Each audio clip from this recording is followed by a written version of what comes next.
जय हिंद दोस्तों। I hope आप लोग बढ़िया होंगे, मस्त होंगे और अपनी तैयारी को बहुत बेहतरीन ढंग से कर रहे हैं। तो जैसा कि आप लोगों को पता है कि एनटीपीसी रेलवे का जो एग्ज़ाम 5 जून से स्टार्ट हुआ है और जिसका आज हम लोग फर्स्ट शिफ्ट का एक्यूरेट जो क्वेश्चन आए हैं 100% एक्यूरेट के साथ आप लोगों को वही क्वेश्चन मिलेंगे और उससे रिलेटेड आप लोगों को क्वेश्चन बताए जाएंगे। इसका यदि आप लोग प्रिपरेशन कर लेते हैं तो आप लोग बहुत ही बढ़िया स्कोर करेंगे। तो आइए देखते हैं कि क्वेश्चन क्या पूछा था। तो पहला क्वेश्चन पूछा था, मुंबई इंडियंस ने दिल्ली कैपिटल को 8 जैसे पूछा था कि बीपीएल 2025 का फाइनल किसने जीता, यानी कि जो वुमेन वर्ल्ड कप होता आईपीएल जैसा होता है तो उसका फाइनल किसने जीता था। ठीक है, किसने जीता था? मुंबई इंडियंस ने दिल्ली कैपिटल को 8 रनों से हराकर अपना दूसरा खिताब जीता। यानी कि जो मुंबई इंडियंस है वो दिल्ली की कैपिटल को 8 रनों से हराकर अपना खिताब जीता। ठीक है, इसी से रिलेटेड अब देखिए, जैसे पूछा था 2025 वाला बीपीएल का WPL का जो है इसका पूछा था, तो इससे रिलेटेड क्वेश्चन अगले एग्जाम में पूछ सकता है। तो यानी कि जितना भी WPL से क्वेश्चन पूछा है उस सभी को रिवाइज कर लेते हैं, जिस तरह क्वेश्चन इससे बनता है। तो इसमें अब दूसरा क्वेश्चन देखते हैं कि महिला प्रीमियम लीग का तीसरा सीजन था, मतलब ये जो सीजन था ये तीसरी बार टूर्नामेंट खेला गया। ठीक है, टूर्नामेंट में 4 स्थानों पर खेला गया। कहाँ पे खेला गया है? बेंगलुरु, लखनऊ, मुंबई और वडोदरा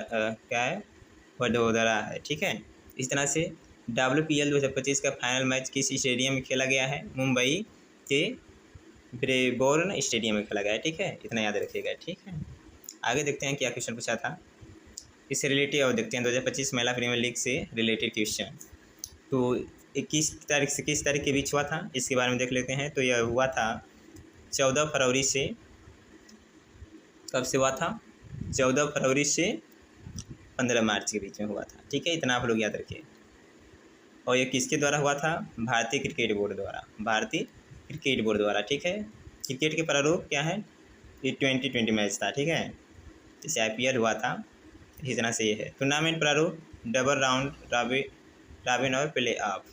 चैंपियंस कौन हुआ था? मुंबई इंडियंस दूसरा खिताब जीता था। Run up Delhi Capitals. प्रतिभागी मतलब इस जो टूर्नामेंट हुआ था उसमें कितने टीम ने भाग लिया था? 5। और मैच कितने हुए थे? मैच आपके हुए थे 22। ठीक है, और श्रृंखला का सर्वश्रेष्ठ खिलाड़ी कौन था? Net Sciver Brunt. ये किस टीम से थे? मुंबई से। ठीक है, इसके बाद क्या है? सर्वाधिक run net Sciver Brunt Mumbai Indians 523 run बनाए थे। ठीक है, बनाई थी क्योंकि ये महिला वाला है। तो आइए देखते हैं आगे। सर्वाधिक विकेट कौन लिया था? सर्वाधिक विकेट अमेलिया केर लिया था। ये मुंबई टीम से हैं, 18 विकेट ली थी। और हेले मैथ्यूज ये भी मुंबई टीम से थी और 18 विकेट ली थी। ठीक है, तो आगे देखते हैं क्या क्वेश्चन पूछा था। तो इसमें क्वेश्चन पूछा था आप लोगों से कि 2025 में भारत के वर्तमान नियंत्रक या महालेखा परीक्षक कौन है? तो कौन है? MRK संजय मूर्ति जो है महालेखा परीक्षा वाला है। ठीक है, नियंत्रक या महालेखा परीक्षक। ठीक है, क्या है? उन्होंने 21 नवंबर 2024 को अपना पदभार ग्रहण किया और वे क्या हैं? भारत के 15वें CAG हैं। वे गिरीश चंद्र मुर्मू की जगह लेंगे। भारत के पहले नियंत्रक या महालेखा परीक्षक नरहरि राव थे। ठीक है, इतना याद रखिए। मतलब इसी क्वेश्चन से जो पूछा है उससे रिलेटेड यदि आप लोग पढ़ लेंगे तो अगला शिफ्ट में क्वेश्चन आने का श्योर बहुत ही संभावना है और आप लोगों का पेपर बहुत ही मस्त हो जाएगा। तो क्या है? 15वें CAG कौन है ये? तो ये है गिरीश चंद्र मुर्मू की जगह लेंगे कौन? 15वें CAG यानी कि संजय मूर्ति लेंगे। ठीक है, इसके बाद है भारत के पहले नियंत्रक महालेखा परीक्षक CAG कौन थे? B नरसिंह राव थे। भारत के CAG के बारे में संविधान के अनुच्छेद 148 के अनुसार भारत का CAG भारतीय लेख परीक्षा और लेख विभाग IAAD का प्रमुख होता है। वह सार्वजनिक निधि की सुरक्षा और केंद्र एवं राज्य दोनों स्तरों पर वित्तीय प्रणाली की देखरेख के लिए जिम्मेदार होता है। ठीक है, CAG का ये कार्य है। तो आगे देखते हैं क्वेश्चन पूछा था। तीसरा क्वेश्चन कि पूर्वी तट रेखा भारत के किन किन राज्यों को जोड़ती है? क्या पूर्वी तट रेखा भारत के किन किन राज्यों को जोड़ती है? तो पूर्वी तट रेखा जो बंगाल की खाड़ी के साथ भारत के पूर्वी तट पर स्थित है, पश्चिम बंगाल, उड़ीसा, आंध्र प्रदेश, पश्चिम बंगाल, उड़ीसा, आंध्र प्रदेश, तमिलनाडु जैसे राज्यों से जुड़ी है। गुजरात में भारत की सबसे लंबी तटरेखा है, इसकी लंबाई 1600 किलोमीटर है। ठीक है, और पश्चिम तटरेखा गुजरात, महाराष्ट्र, गोवा, कर्नाटक और केरल से जुड़ी है। इतना आप लोग याद रखिए। ठीक है, आगे देखते हैं। पाइका विद्रोह कहाँ हुआ था? देख रहे हैं क्या पूछा है, पाइका विद्रोह। तो इसका आप लोग शायद नाम सुने हैं कि नहीं, देखते हैं क्या है पाइका विद्रोह। पाइका विद्रोह कहाँ हुआ था, ऐसा क्वेश्चन पूछा है। तो पाइका विद्रोह एक सशस्त्र विद्रोह था जिसे ईस्ट इंडिया कंपनी के खिलाफ पाइकास, उड़ीसा के पारंपरिक मिलिशिया द्वारा चलाया गया था। ठीक है, 1817 में बख्शी जगबंधु के नेतृत्व में उड़ीसा में विद्रोह हुआ। पाइका विद्रोह कहाँ हुआ था? तो ये उड़ीसा में हुआ था। ठीक है, 1817 में बख्शी जगबंधु के नेतृत्व में हुआ था। ताना भगत आंदोलन 1914 से 1920 ईस्वी के बीच ब्रिटिश भारत के छोटा नागपुर क्षेत्र में हुआ था। यह आंदोलन मुख्य उराव जनजाति के लोगों द्वारा शुरू किया गया था, जो ब्रिटिश अधिकारियों की नीतियों और स्थानीय जमींदारों की शोषणकारी प्रथाओं के खिलाफ था। ठीक है, इसी तरह से आगे जो क्वेश्चन है उसको देख लेते हैं। हाल ही में देश ने चीन की belt and road initiative BRI में हटने का फैसला किया है। तो कौन सा देश है जो चीन के belt and road initiative BRI में हटने का फैसला किया है? तो फरवरी 2025 में पनामा ने चीन belt and road initiative BRI से हटने का फैसला किया है। ठीक है, यह फैसला पनामा नहर क्षेत्र में चीनी प्रभाव के बारे में चिंताओं पर अमेरिकी विदेश मंत्री मार्को रूबियो के साथ चर्चा के बाद किया गया है। ठीक है, इस घोषणा के बाद पनामा चीन BRI प्रोजेक्ट से हटने वाला पहला लैटिन अमेरिकी देश बन गया। ठीक है, पनामा की पिछली सरकार ने वर्ष 2017 में चीन की इस पहल में शामिल होने का फैसला किया था। ठीक है, इसके बाद देखते हैं। पनामा नहर का निर्माण वर्ष 1881 में फ्रांस ने शुरू किया था, लेकिन वर्ष 2004 में अमेरिका ने इस नहर के निर्माण की जिम्मेदारी संभाली और वर्ष 2014 में अमेरिका द्वारा इस नहर के निर्माण को पूरा किया गया। वर्ष 1999 में तत्कालीन अमेरिकी राष्ट्रपति जिमी कार्टर ने इसे पनामा को सौंप दिया। ठीक है, ये है आप लोग के पनामा से क्वेश्चन बनते हैं जो उससे रिलेटेड। अब अगला क्वेश्चन देखते हैं। अगला क्वेश्चन था मई 2025 में किस दक्षिण अमेरिकी देश ने चीन की belt and road initiative BRI में शामिल होने की घोषणा की है? कोलंबिया जो है 2025 में जो मई में किस दक्षिण अमेरिकी देश ने चीन के belt and road initiative BRI में शामिल होने की घोषणा की है? कोलंबिया। ये शामिल होने की घोषणा की है, उधर क्या किया है? पनामा क्या उससे वापस हो रहा है, उससे हटने का फैसला कौन कर रहा है? पनामा। ठीक है, BRI से, और शामिल हो रहा है कौन? कोलंबिया। आगे क्वेश्चन देखते हैं। कोलकाता में वेदांत कॉलेज की स्थापना किसके द्वारा किया गया था? कोलकाता में वेदांत कॉलेज की स्थापना किसके द्वारा किया गया था? तो कोलकाता में वेदांत कॉलेज की स्थापना राजा राम मोहन राय ने की थी। उन्होंने 1825 में इस कॉलेज की स्थापना की थी, जिसका उद्देश्य भारतीय शिक्षा और पश्चिमी विज्ञान देशों में पाठ्यक्रम उपलब्ध कराना था। राजा राम मोहन राय ने आत्मीय समाज की स्थापना 1814 में की थी, जो बाद में 1828 में ब्रह्म समाज के रूप में जाना जाने लगा। मतलब राजा राम मोहन ने आत्मीय समाज की स्थापना की। ठीक है, 1814 में की थी। ठीक है, जो बाद में 1828 में ब्रह्म समाज के नाम से जाना गया। इतना याद रखिएगा। इसके बाद है 97 संविधान संशोधन के तहत कौन सा अनुच्छेद जोड़ा गया। देखना, यानी कि संविधान संशोधन से रिलेटेड भी आपके क्वेश्चन आ रहे हैं, तो इससे रिलेटेड आप लोग को बहुत ही बढ़िया से पढ़ना होगा। तो 97 में संविधान संशोधन के तहत संविधान में एक नया भाग, क्या ये 9B जोड़ा गया था, जिसका शीर्षक सहकारी समितियां हैं, सहकारी समितियां। इसके साथ ही अनुच्छेद 43B भी जोड़ा गया, जो सहकारी समितियों के गठन, कामकाज और प्रबंधन को बढ़ावा देने वाला है। अनुच्छेद 19A इस संशोधन ने सहकारी समितियां बनाने का मौलिक अधिकार बनाया। यह संशोधन 2011 में किया गया था और इसका उद्देश्य सहकारी समितियों को संवैधानिक दर्जा और संरक्षण प्रदान करना था। ठीक है, अगला क्वेश्चन देखते हैं क्या पूछा था। अगला पूछा था जैसे ROI किसने, मोहन राय है, हाँ, किसने अनुमति दी भारत में अंतरजातीय विवाह को कानूनी रूप से अनुमति है, पंडित रमाबाई या राजा राम मोहन राय। अंतरजातीय विवाह जिसे जाति से बाहर विवाह के रूप में भी जाना जाता है, मतलब क्या है, वो किसने, जो अंतरजातीय विवाह होता है उसको किसने अनुमति दी, पंडित रमाबाई या राजा राम मोहन राय, ये दोनों ने अनुमति दी थी। तो अंतरराष्ट्रीय विवाह ICM जिसे जाति से बाहर विवाह के रूप में भी जाना जाता है। तो इससे रिलेटेड कुछ क्वेश्चन देख लेते हैं।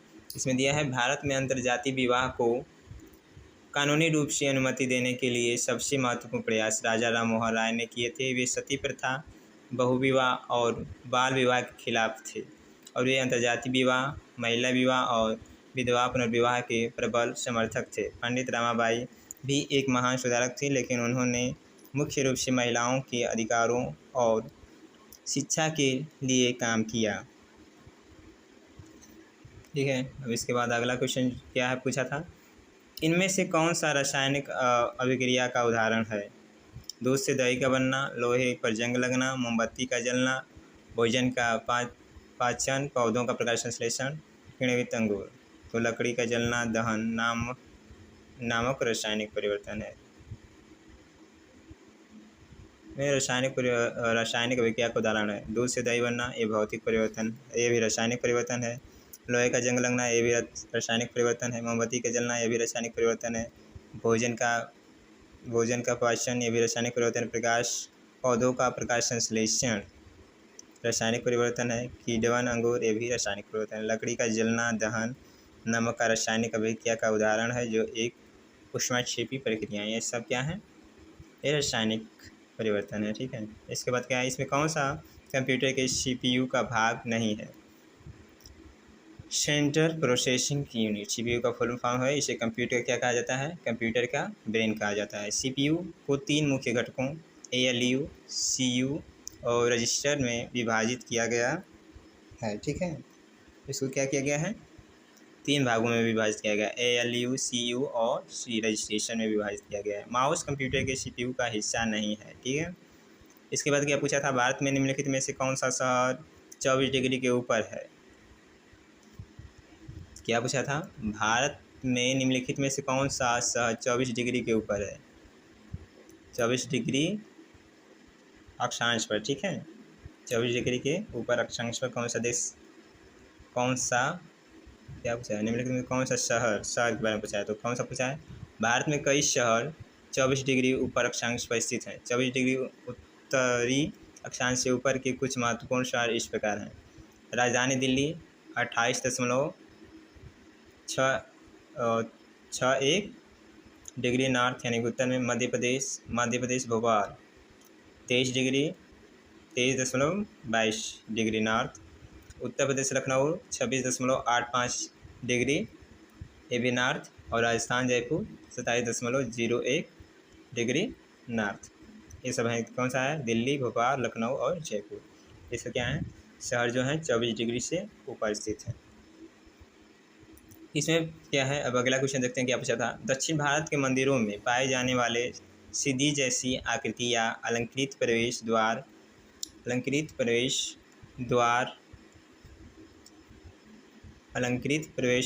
को क्या कहा जाता है? तो विमान या कलश। उसको क्या कहा जाता है? विमान या कलश। दक्षिण भारत में मंदिरों के प्रांगण में बनाए गए ऊंचे द्वारों को गोपुरम कहा जाता है। यहाँ पे देख लेते हैं, दक्षिण भारत के मंदिरों में पाए जाने वाले सीधी जैसी आकृति या अलंकृत प्रवेश द्वार को क्या कहा जाता है? विमान या कलश। और क्या है, दक्षिण भारत में मंदिर के प्रांगण में बनाए गए ऊंचे द्वारों को क्या कहता है? गोपुरम कहा जाता है। ठीक है, इतना ध्यान रखिएगा। अगला क्वेश्चन जो है, प्राचीन काल में भुक्ति शब्द का अर्थ है। और प्राचीन काल में पूछा है कि भुक्ति शब्द का क्या अर्थ है?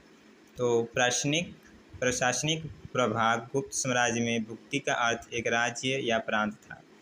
भुक्ति का अर्थ क्या है? एक राज्य या प्रांत है। ठीक है, यह राज्य को कई जिलों में विभाजित करता था, जिसे विषय का या प्रदेश कहा जाता था। अगला क्वेश्चन देख लेते हैं। जब सोडियम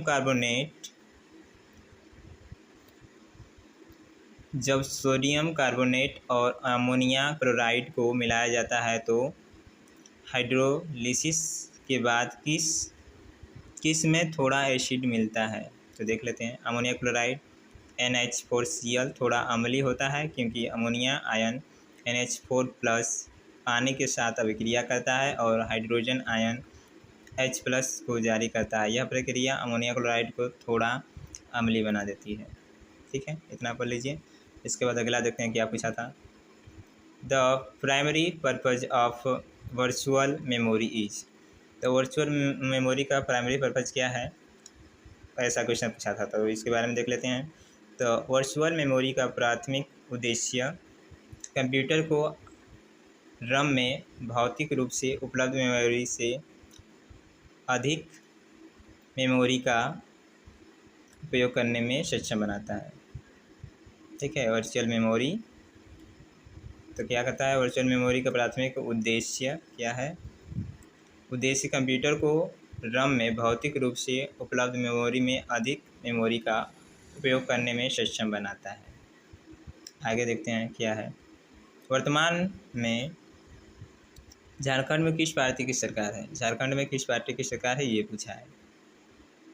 तो किसकी है? झारखंड विधानसभा चुनाव परिणाम 2024। झारखंड विधानसभा चुनाव में JMM के नेतृत्व वाले गठबंधन में 81 से 56 सीटों पर जीत हासिल की, जबकि बीजेपी के नेतृत्व वाले NDA को 24 सीटें पर जीत मिली।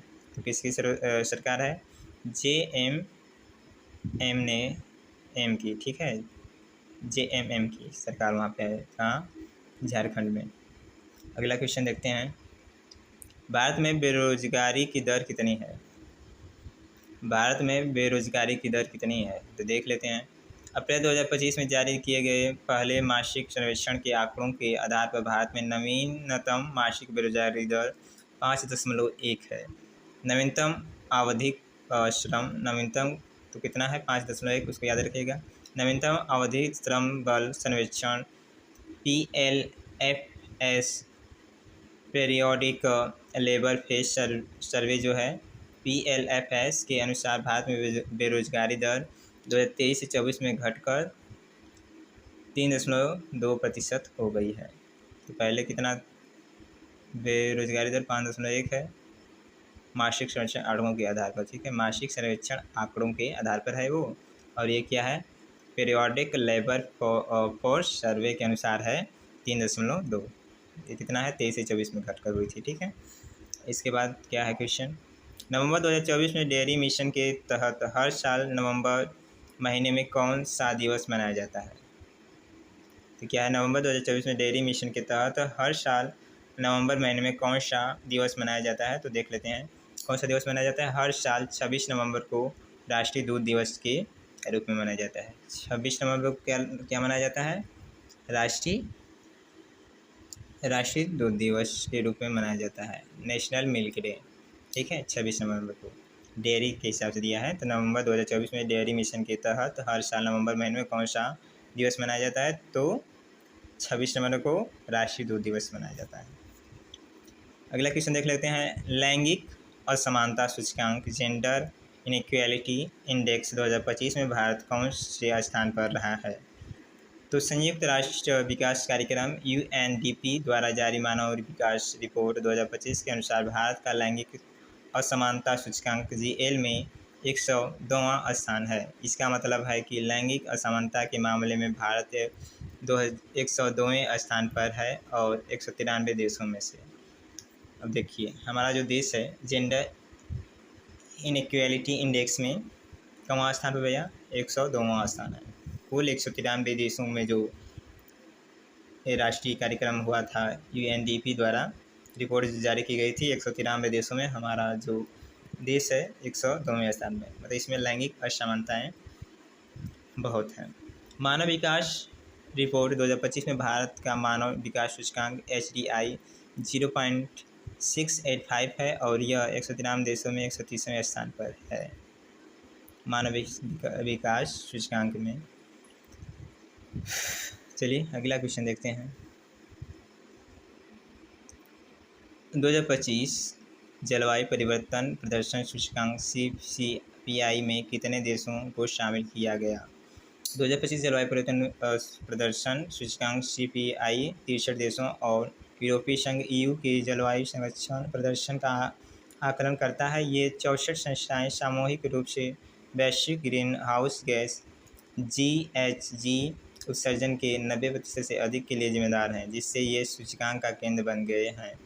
भारत जलवायु परिवर्तन प्रदर्शन सूचकांक 2025 में 10वां स्थान प्राप्त करता है। ठीक है, 2025 में जो पाया था वो 10वां स्थान पाया था। अगला क्वेश्चन देख लेते हैं। अनुच्छेद 32 में क्या कहा गया है? अगला क्वेश्चन क्या पूछा था? अनुच्छेद 32 में क्या कहा गया? अनुच्छेद 32 प्रत्येक व्यक्ति को अपने मौलिक अधिकारों के प्रवर्तन के लिए सर्वोच्च न्यायालय में जाने का अधिकार देता है। तो क्या है? अनुच्छेद 32 व्यक्ति को अपने मौलिक अधिकारों के प्रवर्तन के लिए सर्वोच्च न्यायालय में जाने का अधिकार देता है। इसका मतलब यह है कि अगर किसी को लगता है कि उसके मौलिक अधिकार का उल्लंघन हुआ है तो वह राहत के लिए सीधे सर्वोच्च न्यायालय का दरवाज़ा खटखटा सकता है। भीमराव अम्बेडकर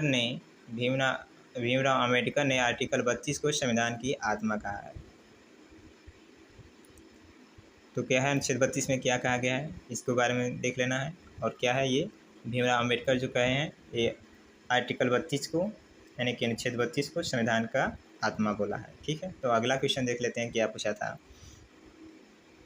इसमें पूछा था यदि मोहन को भौतिक विज्ञान में 72% अंक और रसायन विज्ञान में 68% अंक प्राप्त हुए तो मानते हुए कि दोनों विषय की वरीयताएँ समान हैं तो मोहन को दोनों विषयों में मिलने वाले प्रतिशत अंक ज्ञात कीजिए। तो इसका प्रतिशत अंक क्या हो सकता है? तो बस इसका एवरेज निकाल लीजिए। तो यहाँ 68 है, एवरेज निकालेंगे तो एक हो गया आपका 68 प्लस 72/2 इक्वल टू आ जाएगा 8 और 2 कितना होता है 10 और 6 और 7 13 1 14। ठीक है, बेटा में 0 यानी कि 70%। तो मिलने वाला अंक कितना हो जाएगा 70%। ठीक है, तो आज के लिए इतना ही। वीडियो आप लोगों को अच्छा लगा तो चैनल को सब्सक्राइब कीजिए और इस वीडियो को अपने दोस्तों के साथ शेयर कीजिए, जिससे उन लोगों का यदि एग्ज़ाम आने वाला है तो बहुत बढ़िया हो। क्योंकि इसमें जो क्वेश्चन आए हैं वो तो आपको बताया गया है, लेकिन उससे रिलेटेड जो क्वेश्चन बताए गए हैं वो आप लोगों के लिए बहुत ही हेल्पफुल साबित होंगे और आप लोगों का स्कोर बढ़िया हो जाएगा। तो चलिए ठीक है, वीडियो अच्छा लगा तो इसको लाइक कीजिए, अपने दोस्तों के साथ शेयर कीजिए और चैनल को सब्सक्राइब नहीं किए हैं तो सब्सक्राइब कर लीजिए। धन्यवाद।